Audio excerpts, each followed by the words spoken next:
你以為你認識自己，其實你只係喺度記錄自己。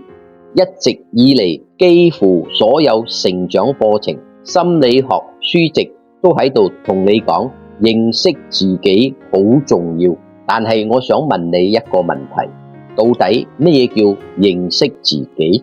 你認識自己嘅名字，認識自己嘅職業，認識自己嘅年齡，認識自己嘅學歷，認識自己嘅性格，你甚至仲知道自己係點樣嘅人格，乜嘢星座，乜嘢生命數字，你好清楚自己嘅優點同缺點。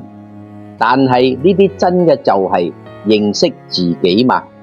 還是講你只係一直喺度記錄自己？如果呢啲標籤全部攞走去，真正嘅你仲剩低乜嘢？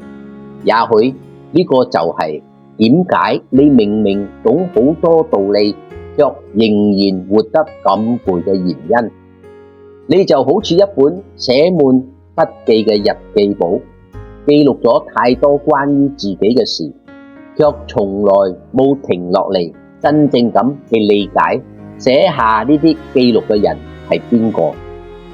我係許林環 UF 5行生命系統架構師，我喺度研究一套幫你睇懂真正嘅自己嘅生命系統。